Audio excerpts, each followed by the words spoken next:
The Fall Forever update, aka 10.9 update, came out on May 7th, 2024 and ended on June 11th, lasting for a total of 35 days. From name changes to new modes, we'll take a deep dive look into the 10.9 update. Let's first talk about the round pool, and with this update, Izzytorium would introduce a concept of refreshes in which they'll add and remove maps, quote, on a regular basis. However, this currently only applies to Knockout, a new mode featuring a mix of both creative and classic aka Unity rounds. On May 29th, Fall Guys would take to its official Twitter account to post the following tweet, but the part that intrigued me the most was the following, quote, classic games will not follow this regular refresh cadence, but adjustments may be made, which basically means that the classic modes, those being solos, squads, and duos, will be refreshed, but not as often as Knockout. The player limit was changed from 40 to 32, and now that we got all of that out of the way, let's talk about the round pool, and in total, we had 3 refreshes. The first refresh was on May 7th, and it contained 23 creative and 17 Unity rounds, coming out to a total of 40 maps. And the 23 creative rounds were made by the community, and 7 of them were survival, 5 of them were finales, and 11 of them were course. The maps or levels that were added are Blascon, Breaking Blast Ball, Classico, Dual Climb, Eduardo Escape Pads, Extra Bean Central, Fall Royale, Fancy Rotation, Heat and Balance, Hexa Spectre, Lake in the Mountains, Lava on the Rhino, Meow for Royale, Nautical Shamble, Obsidian Peak, Rollin' Ruins, Spacefall, Speed Attack, The Jukebox, Trampelas Tramposas, Virtual Vista, Webbed Heights, and Winter Games. This refresh is unique because when the update came out, we didn't have solos. As you can see, the game selector only had Knockout, Explore, Squads, and Duos. And what I can describe as one of the strangest decisions I think I've seen in Fall Guys is that Knockout, Squads, and Duos share the same round pool, like the exact same. Along with Knockout, Squads, and Duos sharing the exact same round pool, all 3 modes would be limited to 3 rounds only. However, on the 13th of May, Fall Guys would take to its official Twitter page to say that Knockout rounds will be increasing from 3 to 4, and eventually the change will be implemented on May 15th. So from May 15th and beyond, we would get 4 rounds on all 3 modes. And once solos came back on May 29th, that would be limited to 4 rounds as well. Rounds that were previously solo exclusive, that being Airtime and Leading Light, got added to Squads and Duos, and Hoopsie Daisy will get unvaulted after 6 months and was in all 3 modes, even though Knockout isn't a squad-based mode. The odd thing is that it was listed as Hunt in all 3 modes. This Hunt variant, as the Fall Guys Wiki calls it, works exactly like it does in Hoopsie Legends, in where you have to collect a certain amount of points in order to qualify. In Knockout, it was 10, and in Duos, it was 15. However, unfortunately, I'm not sure how much it was in Squads, but I'm assuming it's 15, but you can correct me that in the comment section below. Hoopsie Daisy was vaulted from all the core modes on May 10th, 2023, or at the start of Season 4 Creative Construction. However, when the 10.5 update, aka Tool Up, released on November 7th, 2023, the map could be found in the classic Knockout LTM, which featured only maps released in Legacy Season 1. And when the LTM released on December 7th, 2023, you could get Hoopsie Daisy. And of course, you could find the round in the Vault show. I'll quickly mention that Tail Tag was in Squads or Duos, and I did get it in Duos, but only once. And the squad leaderboard didn't move at all, not even when I lost my tail. This was just all in all a really odd choice, but since it was a Knockout and they were going for the whole shared round pool thing, it had to be in the team modes, even though we have Team Tail Tag. Blast Ball and Cracker Slam were made into survival rounds, and you could not get them as finales. Although slightly related, when the update released on May 7th, Izzytorium removed 19 Unity maps from the game entirely, as in they removed their game files. So if you got any of the maps while in customs, the game would disconnect. Here's a full list created by Twitter user Flozel. It includes maps such as Hyperdrive Heroes, Freezy Peak, Roll On, Ski Fall, Cosmic Highway, and more. However, on June 9th, they will bring back Hoarders and Egg Scrambles game files, meaning even though a map's game files may be removed, that doesn't mean it's gone forever. It was probably done so they can finally focus on fixing them, but a little tin hat theory that I have, and I believe someone else also commented as well, I think they did this as a way of keeping people who use mods to access maps they aren't supposed to out. An example of this would be how some players were able to use mods to go into Cosmic Highway, even though it wasn't in the Vault show. Alrighty, let's talk about the creative rounds. In total, we had 23 creative rounds, all made by the community, 11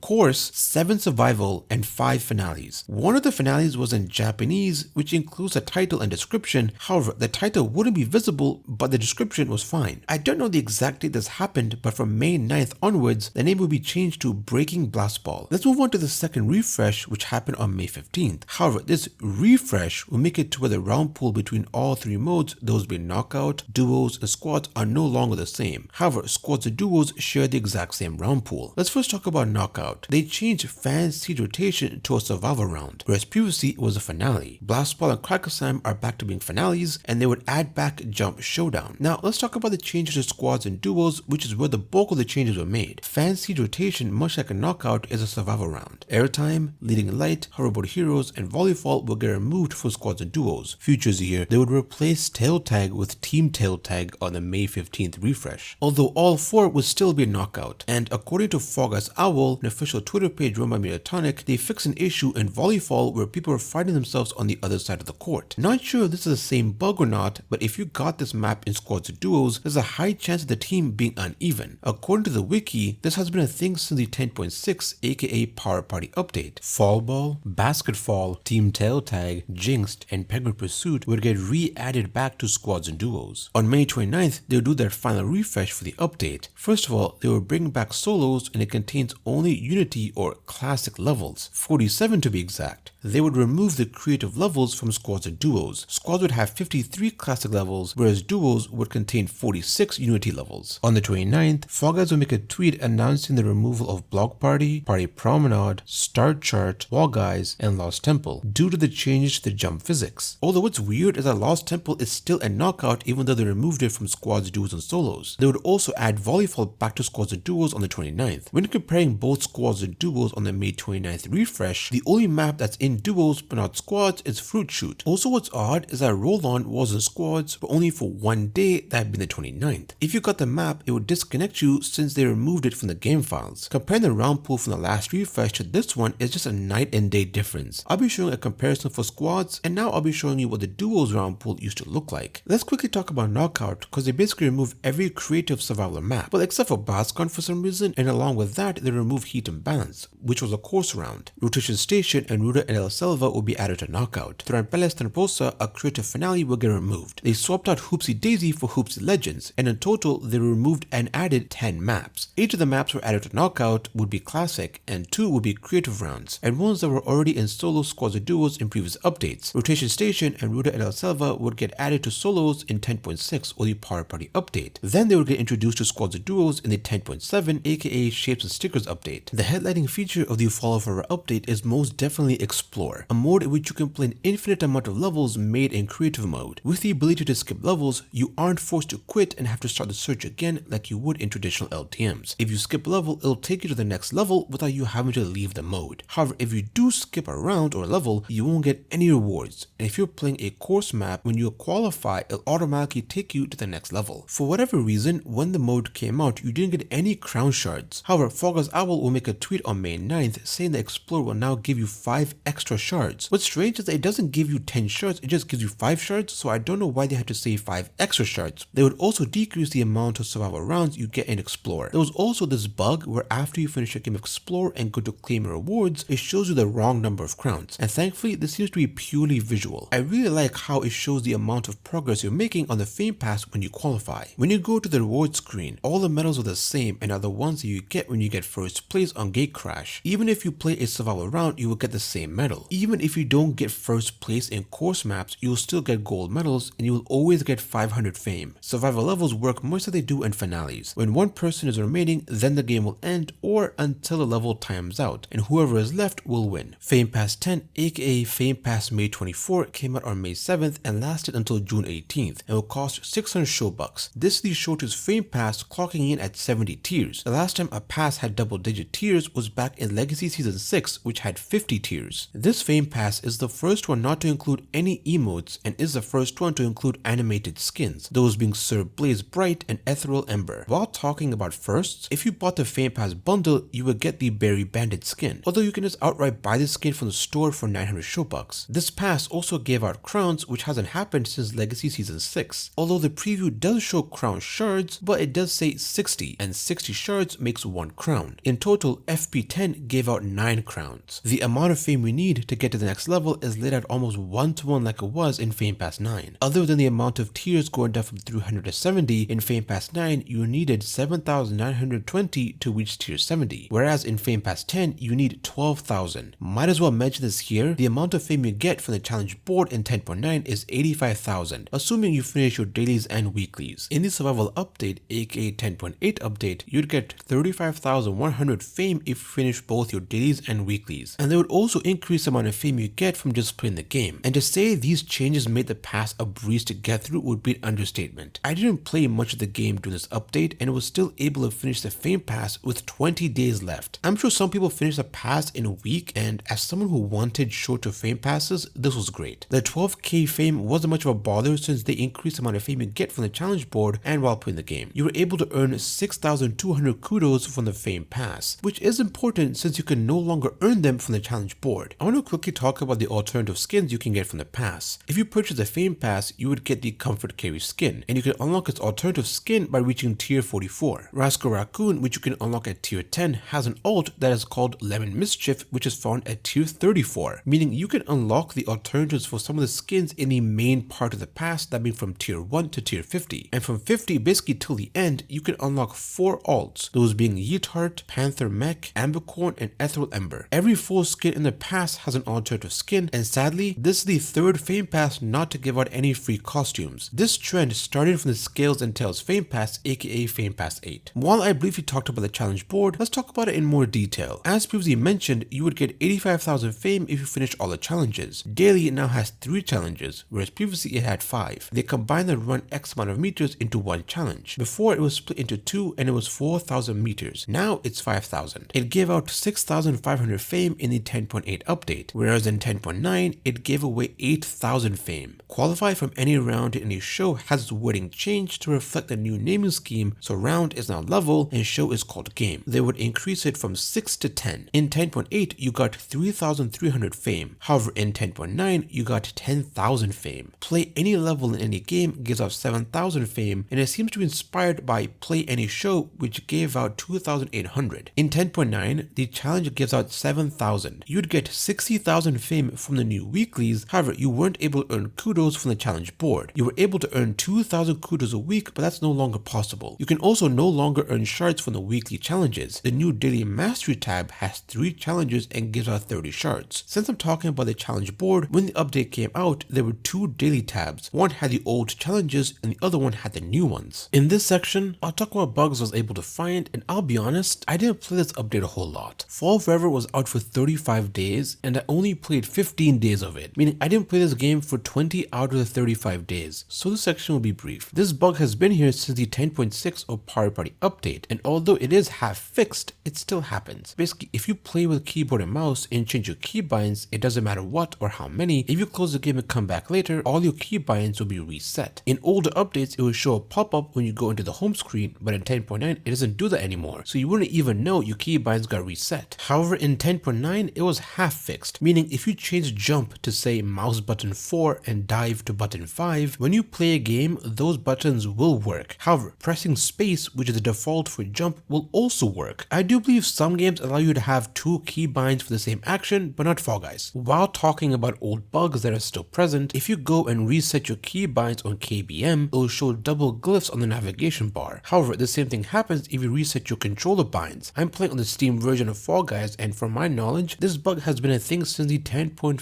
update. One time I went to the discovery tab and it wasn't loading. I would go into customs and then backed out and the tab was still broken. I would go to different pages to try and refresh, but none of the attempts worked. This isn't anything new, and I swear this has happened to me at least once every update since the tab got introduced in the 10.6 update. This one I found in the 10.8 update is still here. If I change my color, then go to the patterns page, some of them will show the previous color I had equipped. Now let's mosey on down to customs. When the update was released, hard mode and fan favorites showed it needing 1 to 4 players. However, when you selected them, it would show 40. If you go to the knockout tab, roll-off needs only 1 player. However, you immediately qualify once the game begins. This technically isn't really a bug, but it kinda is because they said you only need 1 player. You can find Blast Ball and Knockout, and while you can play it by yourself oddly enough, when in the level loading screen, the splash image is one of the default images used for creative, and the song played is different than normal.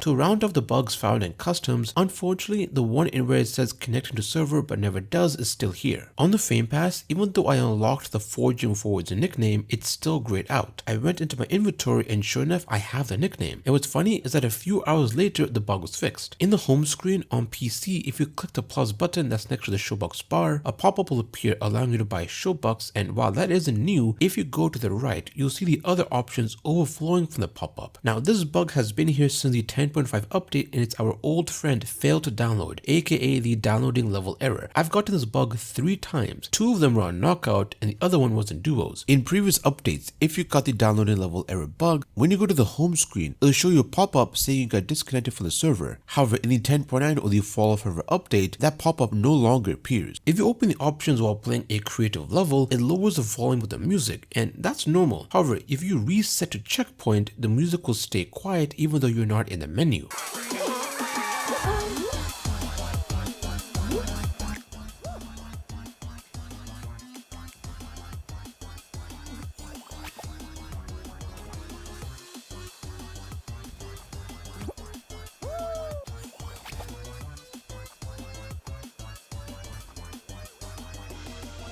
Thank you to Stefan the Goofy Goober for bringing this to my attention. I played a few games of Fall Guys with my friends after 2 years, and this gave me the chance to check the party menu. And the leave party and disable chat have overlapping text, as you can see here. This bug isn't new, but I never knew the leave party text also had this bug. The disable chat overlapping text bug was something I knew about though. Let's quickly talk about a bug I found in creative mode. While in the page where you select your tags, if you have 2 of them selected, it'll only show 1, even though you have both tags selected. And when you go to unselect one of them, it'll then show both. Just a really strange bug. One of the coolest bugs that I found in Tiptoe Finale is that it was snowing. I didn't notice it all that much while playing, but it was just really cool in my opinion. Though not something I personally encountered, but I feel like I should mention it here. Nintendo Switch players had a game-breaking bug where it would show critical error every time they got into the game. And really the only way to really get rid of the bug was to reinstall the game according to a tweet made by Fall Guys Owl. On May 20th, I found a bug in which all creators or people who make Fall Guys creative maps had the same green nameplate with a butterfly on it. What's weird is that this bug would be fixed the very next day. Although highly unlikely, it would be pretty funny if map creators or people who have maps and knockout agreed to just put this green nameplate on for just for fun, I suppose, but I do think it is a bug, but just a really funny one. I was playing a game of Rolling Ruins and I was in the lead the entire game, and the instant I crossed the finish line, it gave the win to someone else. I have no idea if this is a bug or if someone did an exploit. I'll play the entire game so you can see exactly what I mean. Otherwise, you can just skip to the next chapter.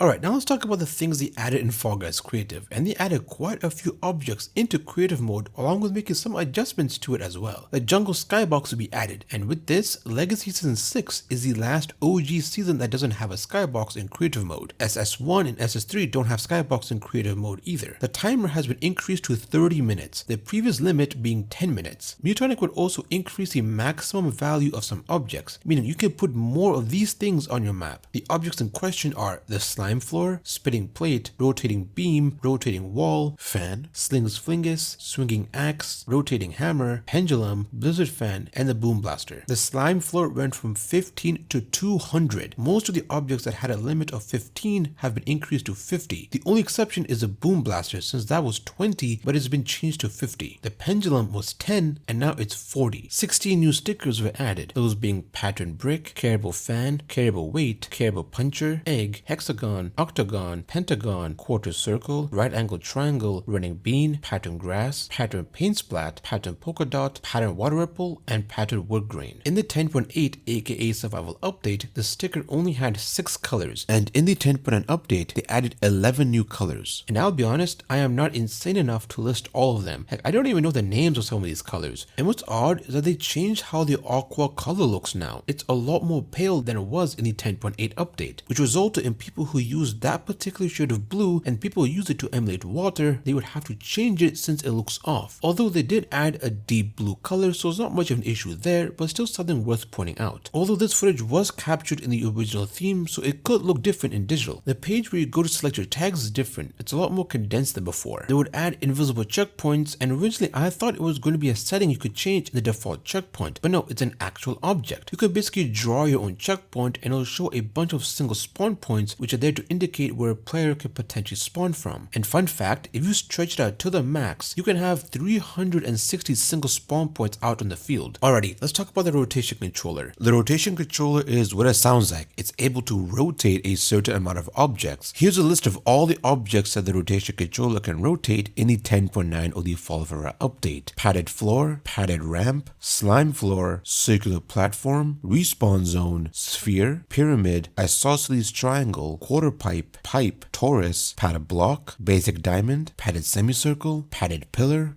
padded beam, padded mound, speed bump, blizzard fan, boom blaster, rainbow, and cloud. If you have an obstacle linked with the rotation controller, if you change its scale, for example, the link between the controller and the object will not be broken. When the update came out, it had a budget of 40 memory units, and you could only have 5 of them out on the field. One controller could link a max of 10 objects, and it would cost 20 for every object to link. In total, you could rotate 50 objects, assuming you had all 5 controllers out. And with a link cost of 20, if we did the math, that being 50 objects times 20, that brings us to a grand total of 1,000 budget needed to rotate 50 objects, which is half of the current budget just spent on rotating things. It was incredibly expensive to use the rotation controller if you wanted to make something halfway decent. However, on June 3rd, Midtonic would update the budget requirements for the controller. It went down from 40 to 5. You can now have 10 controllers out on the field, and the connection budget or the link budget has dropped from 20 to 15. If you redo the math, you can rotate a total of 100 objects. If you do that times 15, which is the connection cost, we have a grand total of 1,500, which is higher, yes, but we can rotate double the objects that we could before. Unfortunately, I didn't get footage of the controller at the start of the update, so I made a community post asking, and a few of you answered my question, so thank you for that. The controller is pretty game changing, and I could see people do amazing things with it, especially since an object that's being rotated can hit buttons, which I find to be really cool. They added one brand new original track to Fall Guys Creative called Yada Yada, and it was composed by Leonardo Lima.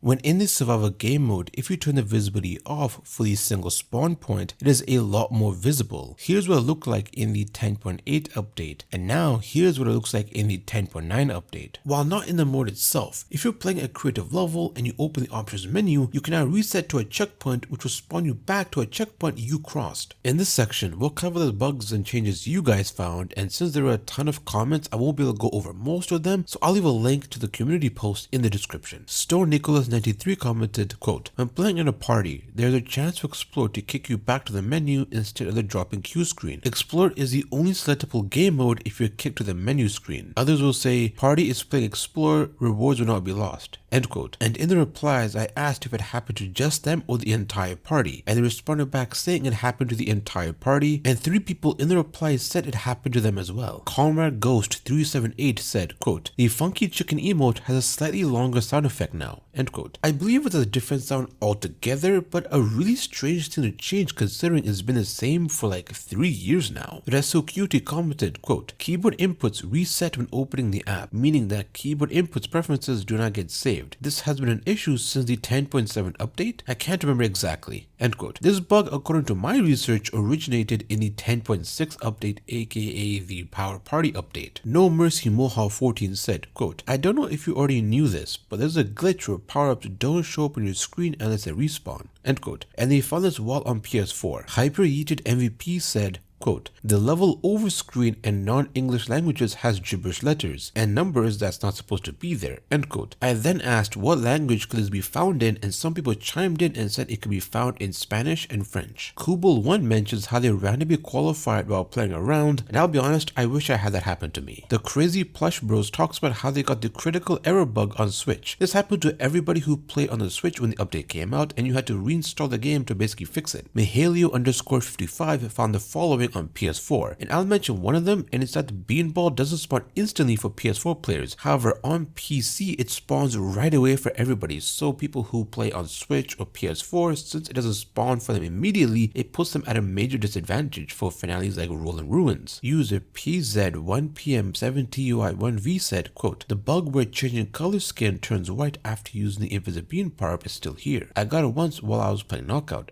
End quote. Jim Jam in Your Face mentions, quote, when spamming the piggyback button in Hoverboard Heroes at the part of the slam slide, I got stuck in the side of the platform and the round literally didn't end, so I had to leave. End quote. When they invited somebody during a game of Explore, it took them back to the lobby, and while they didn't go to the reward screen, it still gave out the rewards. And they also mentioned the power-up not spawning immediately thing that Mihalio mentioned. Jim found these on the Xbox Series X. Elibro HF left a huge comment, and I'll go over some of them. Fences are taller for whatever reason. It could be to combat the jump changes, and when previewing the Frozen Carbonite celebration, then going back to the home screen, the lighting changes. Quote, since Survival Update, when you collect any power-up, it will show the animation of the beanball being collected for a few frames, no matter which power-up you collect, end quote. And this bug is something I've seen left by multiple people, and it's, quote, using the Snow Angel emote, you can clip someone through the ground with piggyback riding, end quote. And Elibro found these on the PS4 port. Mr. Cat64 mentions the following, quote, the bug where after playing a few games you can go to the friends list and stuff is still there. I play on Xbox Series S and the bug might be on other consoles too, not sure though.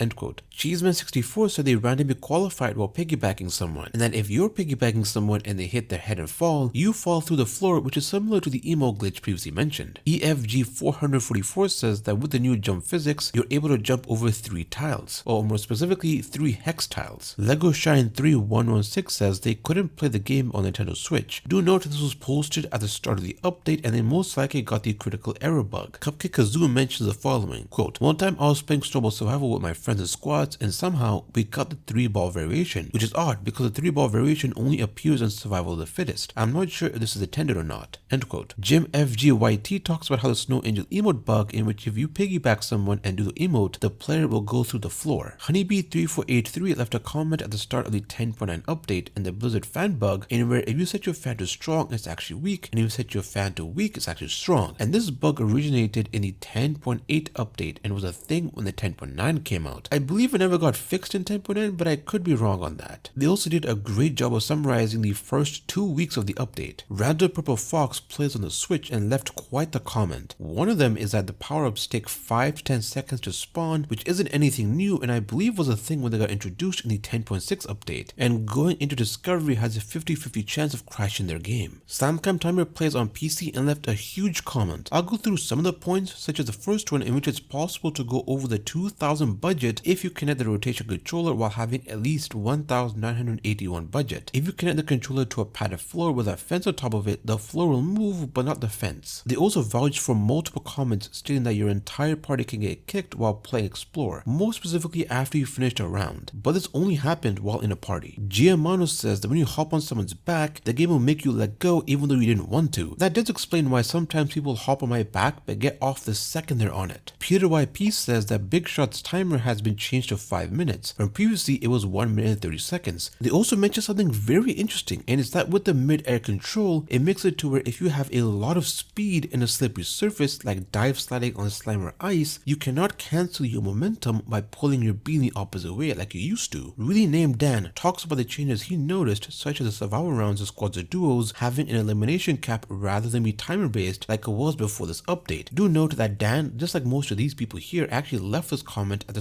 start of the update, and Squads of Duos actually was elimination based and not timer based. However, Midtonic would actually reverse that decision, so I believe it was like around this second refresh, which was like May 15th if I recall correctly. So May 15th and beyond, survival rounds and Squads of Duos will go back to being timer based. Survival rounds having an elimination cap basically meant that if a certain amount of people died, the game was over, much like in solos. This basically made comebacks in maps like Jump Club and Swiveler impossible in Squads and Duos. Dan would also play a game of hard mode, and the pink batons at the start of Willy Gig were missing. The fruit variant of Big Shots still does the work, and that you can get the 3 snowball variant of Snowball Survival outside of Survival Fittest, which is actually what Cupcake Kazoo said as well. GoldenKnight07 says that on Nintendo Switch, if you play a game and switch to the Discovery tab, your game will crash, and has been a thing since the Discovery tab's inception, or has been a thing since the Power Party update, aka 10.6. Deep Dish BK talks about how the bright yellow and aqua stickers are now pale, resulting in people needing to update maps that use those particular colors, mainly aqua, since people used it to emulate water. Cosmic Stickville plays on the PS5 version, and he commented something that I failed to notice, and that's maps that have space, volcano, or Halloween skyboxes play a sound on the loading screen. While I did notice that if you go AFK on the home screen, it will kick you out, I didn't know this extended to creative mode. And also, if you get kicked out while playing Explorer, you'll still get your rewards. Pingachu found on the Switch version while playing in French, the translation for level over is bugged and showed gibberish. Irfan Hafiz Bontoro 3772 talks about the Fame Pass and how wearables are back in the store along with other things. Ernesto VRGD noted that some old bugs are still here, such as entering and exiting a show too quickly still causes your game to crash and has been here since the Summer Breeze update aka 10.3, and how the 19 levels that were in the vault are completely gone, as in their game files aren't there anymore. And what's interesting is that according to Ernesto, is that people who use mods aren't able to load into these maps anymore. And as previously stated, Cosmic Highway was a map that was removed from the vault show entirely, so you basically had no legit way of playing around, but the game files for Cosmic Highway was still in the game, and that's how people actually were able to find out that the ending section of Cosmic Highway basically had no collisions. RXACH8 talks about a bug that's been around since 10.0, or when Creative launched, and it's when you go make a round in Creative then leave, everything in the game will be zoomed in, the shop, the home screen, locker, etc. They also mentioned a bug they found in Explore mode. When you go to claim your rewards, the blue counter on the crown rank badge won't be correct and will give you less crowns than you earned, even in the homepage. 789 says that stickers don't snap onto objects even if you have the setting turned on. Uno Reverse Card also mentions stickers not snapping onto objects, along with the fact that if you piggyback your own teammates, you qualify out of nowhere. Gabe Type mentions how if you place a rotation controller and are linking it to objects, even if you run out of budget, you can link objects to the controller and the budget won't stop you. By doing this, you were able to reach up to 3,000 budget, which isn't possible in vanilla creative mode. Sir Arnie said that you can jump over walls in Block Party, and specifically mentioned how in Parkour Party, when you get the hardest variant in which at the end, if you fall off, you die. Yeah, with the jump physics, you can jump back onto the staircase now. Barg TV 9066 would leave 2 absolute ginormous comments that I cannot fit on the screen, and frankly, I've talked about a lot of bugs, so I'll post a part in which Barg talks about the bug fixes, and I'll flash on screen some of the stuff he posted that I found interesting. Speaking of bug fixes, Mutonic did post them as usual, and it's not a lot. A huge fix I noticed right away is that in creative levels, you can finally see the icon floating over your teammate's head. This wouldn't appear on creative levels, but only in classic levels. I believe they also fixed the nickname not appearing in creative levels if you had depth of field turned off. Previously, if you had it off, you weren't able to see nicknames, but it did work if you had the setting turned on. This update introduced these social wheels. Both of them contain 8 slots. The first one holds quick phrases, which are new, and the second one contains 4 stickers, as I like to call them, and 4 emotes. You cannot swap out the stickers for emotes, but you can change what emotes appears like normal. I did hear that the wheel looked different if you're in a creative round versus classic, but I wasn't able to get footage of that. If you spam the quick phrases, the chat will go on cooldown for 5 seconds, and with the social wheel, you can no longer spam emotes. The Discovery tab is finally out of beta, first added to the game in the Power Party update aka 10.6. That update released on December 6th, 2023. However, the tab itself would officially release on the 16th of December. It had 5 rows: daily trending, weekly trending, newer rounds, hard, and recent hits. They added chilled rounds later in the update. However, with the 10.7 aka Shapes and Stickers update, they would add 7 new rows, those being art, puzzle, parkour, co-op, prank, hangout, and quick. In the 10.8 or the survival update, they added weekly survival trending party only, which would hold survival maps so you could only play if you were in a party, since if you tried to play survival rounds by yourself, you would instantly win. In the 10.9 update, the discovery tab has 5 rows: weekly trending, weekly survival trending, art trending, hangout trending, and finally hard trending. A bunch of rows are missing, such as the puzzle, parkour, co-op, prank, quick, newer, chill, recent hits, and daily trending. Really strange how daily trending is missing since it's been here from the beginning. One of the headline features is piggybacking, and it's literally what it sounds like. In order for this to happen, you have to ask for help and people can accept it by being near you and pressing a button. So you cannot force yourself to go on someone's back, and you can get off anytime you want. And you don't have to be in a party in order to use this feature. You could literally just ask any person in the game and they can literally accept or decline. And according to Joe Mama Walsh, who's the creative director and one of the lead developers, piggybacking doesn't slow you down. On the top left of the screen, you'll see what you need to press to ask for help. This feature can be used in every mode and in all the levels. Well, except for pixel painters, but that was disabled on June 10th due to an issue which could make the level incompletable. I can't fail to mention the bug where if you use the snow angel emote while having someone on your back, they can phase through the floor or tile. And to my knowledge, this was discovered by CloudsFG over on YouTube. However, you can do this with the glitch emote, funny enough, but it's a lot harder to do so. And one thing I noticed about piggybacking in the Fall of Forever update or 10.9 is that let's say there's only one spot left, only one guy can qualify, and you're piggybacking somebody. And if you cross the finish line while piggybacking somebody and there's only one spot left, the only person to qualify will be you. Let's talk about one of the biggest gameplay changes the game has seen in its 3-year lifespan, that being the physics change. Mediatonic would change the jump physics, along with adjusting acceleration, change how ragdoll works, how fast you recover, and added mid-air control. Let's go over the changes one by one, starting with the ragdoll changes. With this, you basically never ragdoll. In Penguin Pool Party, I can grab a penguin, go to the top path,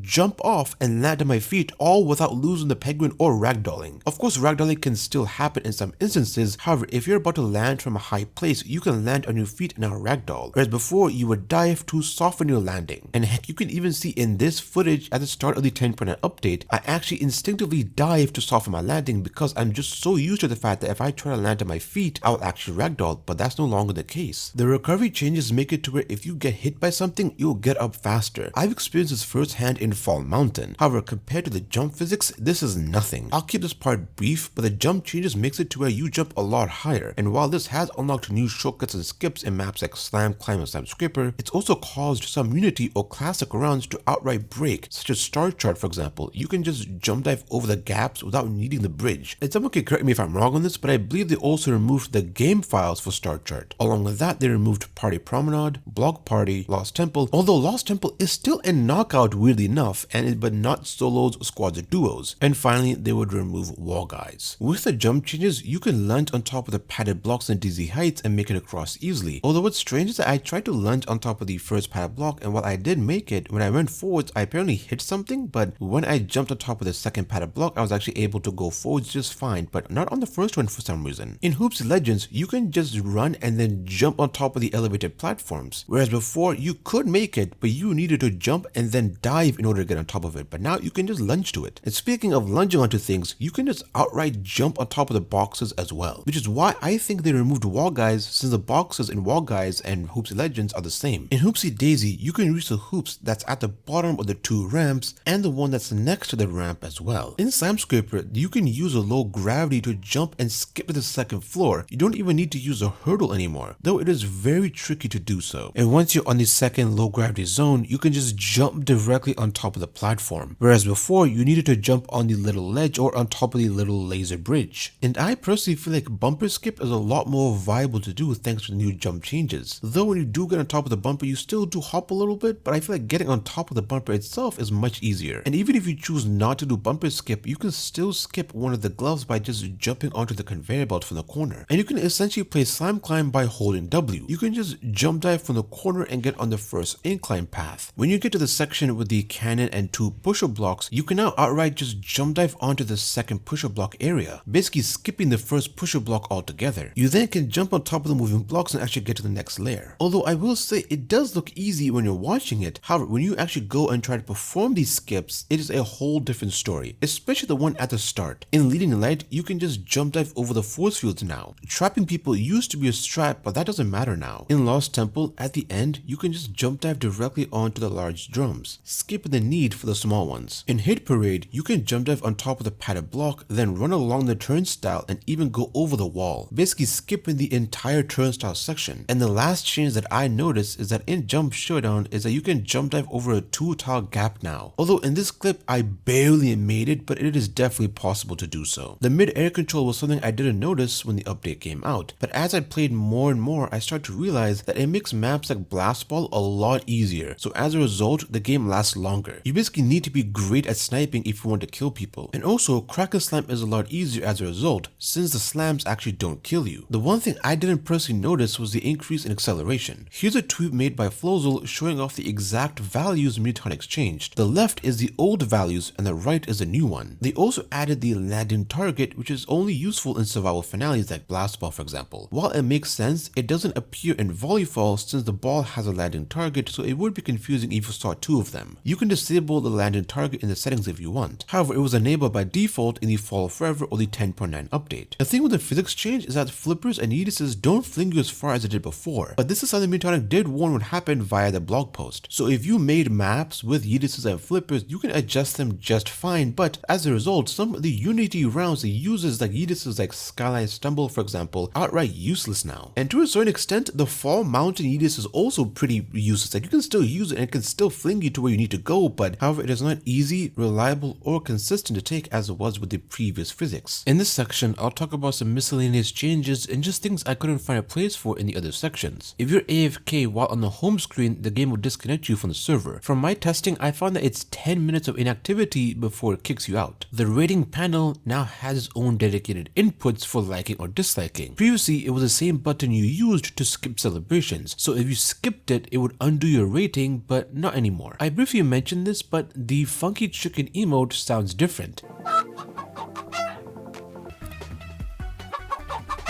If you're playing with a controller and you go to the emotes page, in this particular example I'm playing on PC, more specifically the Steam version, and as you can see here they've actually changed the glyphs for the D-pad. Before it used to look like a traditional D-pad, but now they changed it to a wheel, which does make sense since we have the social wheel, whereas before if you want to use your emote you had to press on the D-pad. And with this update, they would change a bunch of things such as the loading icon for example, and now it shows a running fall guy rather than a spinning faceplate like it used to. On the loading screen, it will show you a diagram that shows you how to play the game. In the map or level loading screen, creative rounds finally have thumbnails, and the aspect ratio for thumbnails in general has changed. Here's what the one in the 10.8 or the survival update used to look like, and now what the 10.9 one looks like, and a side-by-side comparison for good measure. Along with that, they added tooltips, 10 of them to be exact. Here's a list of the ones they added in the Fall Forever update, and it's pretty basic things that one can learn by playing the game for an hour or two, but some of them are nice, like the one that says dive on slippery surfaces. I have no idea if it's because I play on the PC version or the Steam version to be more specific, but whenever I got a creative level, right before the countdown, I cannot move my camera at all. It then shows a single frame for a split second, then I can move my camera again. It's hard to explain, so I'll slow down the footage as much as I can, and you should be able to see the cut, and it then goes back to normal. They will bring back Kudo's wearables in the item shop. In the 10.7 update, aka shapes and stickers, they would get rid of variables in the store for unknown reasons. However, in the 10.9 update, it is now back again. Although on the first day, the timer was super long as you can see here. And while talking about the store, they changed the way individual skins are displayed. It's now in a vertical stacked format, whereas before it was laid out horizontally. This seems to only apply to single skins. Although as you can see here, I'm showing you the Master Chief single skin and it doesn't have the vertical stacked format. So this applies to most of the skins, just not every single one. With this update, they've changed the name of shows, rounds, and race. Shows are now called game, so the show selector is now the game selector. Rounds are now levels. When you get a finale, it actually says final round instead of final level. And finally, the race game mode is now called course. The banner at the end of a round now says level, whereas before it would say round over. And in customs, it says game selector, whereas before it would say show selector. And basically every instance of show hasn't swapped out for game, like in the rewards screen for example. Let's talk about how the game selector got changed. Well, twice actually. When they update came out on May 7th, it had two sections. The top one being called Recommended, and the bottom one was called Team Games. And the earliest recording I have of them changing Recommended to Main Games was on May 20th, or around the third week is when they would change the Recommended to Main Games. What's funny is that Knockout was on the left when the update came out, but they changed it to being on the right with a content update. Eventually on May 29th, they would bring back solos and get rid of the creative levels, so the second row is now called Classic Games. In the 10.9 update, only one limited time mode was released, and that was Extreme Squads. This was when the second row was called Team Games, so Extreme Squads was placed there. The LTM came out on May 21st, which was a Tuesday. Really odd since they normally release them on Thursdays, and just like always, they enabled Double Fame on June 4th, or exactly 2 weeks before the Fame Pass went away. On June 10th, FG Updates Infos would make a tweet talking about why players who may have completed Fame Pass 10 would get a ton of crowns out of nowhere, and they said for every 250 fame you obtain after completing a game, you earn 1 crown shard, and these shards appear only when you reload the game. They will then show a screenshot showing how they earned 50 shards out of nowhere. I'll post a link to the tweet in the description so you can check it out for yourself if you wish to do so. With 10.9, Mutonic made it to where creators can make changes to their rounds and it'll be automatically published to Knockout or Explore without you having to tag Foggus Owl on Twitter asking them to publish the latest version. And some creators would change their rounds based on feedback, such as Virtual Vista. The creator would change the starting portion and they got rid of the big boom blaster and force field near the end. Lake of the Mountains hole in the middle is much bigger, and I'm not sure they changed anything else, but that was the biggest change I noticed. Meow 4 Royale is much smaller and you can no longer get on the disc, and I believe the timer was shortened as well. Eduardo Escape Pad's bottom section no longer has the boxes rotating and in general has changed quite a bit. I'm just scratching the surface here, but those are the changes that I noticed. Now let's hop onto customs. They added the Knockout tab, which houses the levels that are in Knockout, and you could even play some Unity or Classic rounds by yourself, which is a first. However, even though roll-off is listed as 1, if you join it by yourself, you end up qualifying instantly. However, Lost Temple, Fall Mountain, and oddly enough, Blast Ball can be played by yourself. Oddly enough, if you go to the Knockout tab in Customs, you can see Brick and Blast Ball's original Japanese name. They would add some LTMs such as Button Bashers Royale, Fan Favorites, Golden Goal Challenge, Hard Mode, Jungle Jumble, Party Time Tumble, Slam Survivors, Slam Scripper Time, and Survival Squads. And Jungle Jumble and Party Time Tumble I believe has like a max capacity of 60 players. However, they would remove a bunch of LTMs as well, like Classic Knockout, Slam Dunk, Day at the Racer Squads, Solos, Solos Chill, Stopping Ground Standoff, Sweet Thieves, Treat Thieves, Extreme Party, Creator Celebration, and all the creative levels that were in the Shows tab. Every Time Attack LTM is gone, and they also removed the Vault Show. The Vault Show basically housed the majority of the vaulted rounds. However, some rounds like Bubble Trouble and Cosmic Highway, for example, were not in the Vault Show, so you basically had no legit way of playing those levels at all. You could use mods because those maps weren't actually completely removed from the game, as in their game files was still in the game, so you could use mods and actually play those levels by yourself if you wanted to. Mutonic would enable double crowns on May 21st, which isn't something they've done since the 2021 Game Awards, which was on December 9th, 2021. And what's strange about this update is that with every update since, I want to say Fall Force, but someone can correct me on that, is that we would get kudos celebrations at the start of every update. However, in the 10.9, we didn't get kudos celebration at all. Probably not something new, but I was playing Tail Tag on June 9th and it showed Tail reassigned to a quitting player, which I thought was pretty cool. And while on Extreme Squads, it'll sometimes show the normal elimination banner rather than the one where it says eliminated, your squad didn't make it. Mutonic would add 3 DLC packs, and DLC packs are something that you buy with real world money. Those packs being the Bean Machine pack, Huggle pack, and the Banana Tropic pack. The Bean Machine pack costs $2.75 and includes 12 items, those being the Bean Machine upper and lower, Attention Seeker emote, Bungie Crown Celebration, Cyber Bean nickname, digitized nameplate, 2 faceplates, 2 colors, and 2 patterns. The Huggle pack contains the Huggle costume, Wonderful Wares emote, and 1000 showbucks. The Huggle pack costs $12.99, and the Banana Tropic pack contains the Banana Tropic full skin and 300 showbucks.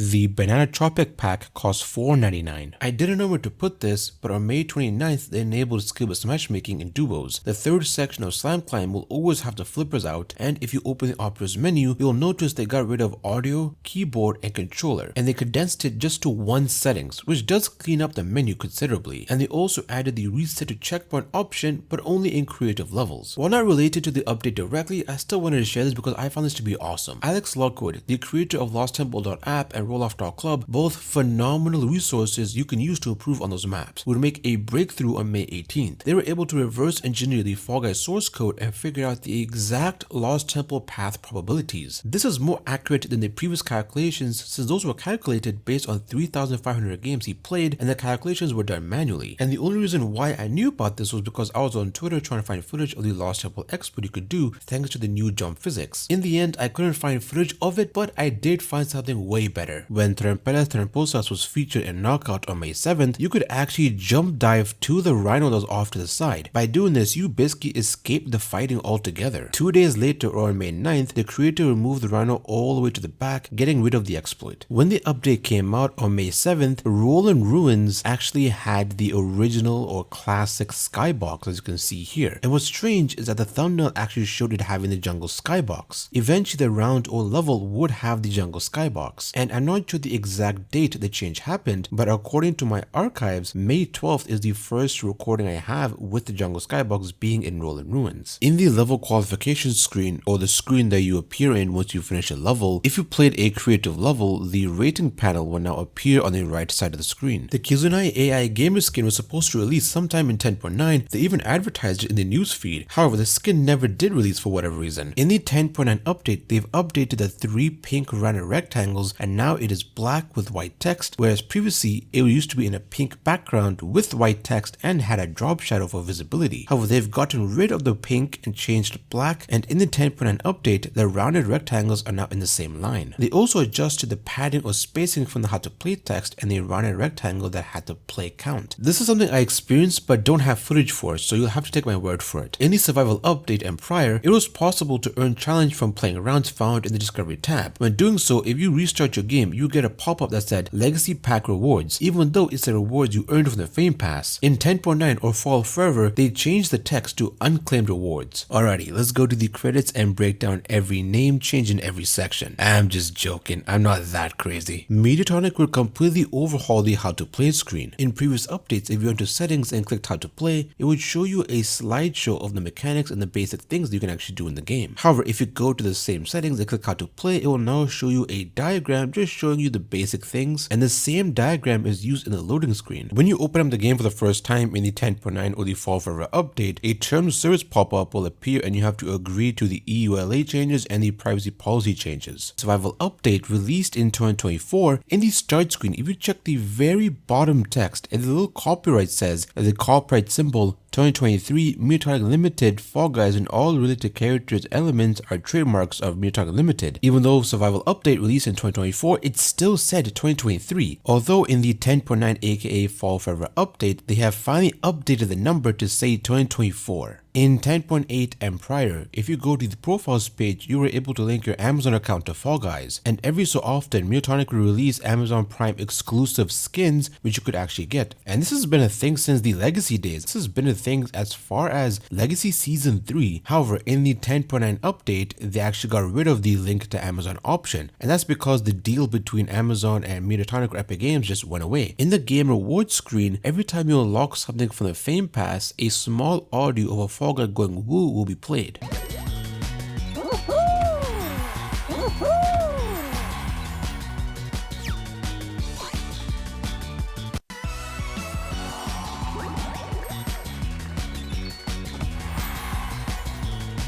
And thank you to our Max members for your support as always. I'm in. Craig? Oh, Craig, you were behind me though, man. Seesaw kept moving up and down. I couldn't get Bro, you know it's at like a set interval, right? So you just wait. Yeah, Craig, yeah. Craig, hold on. The seesaw got moving. Have you never been to a park before?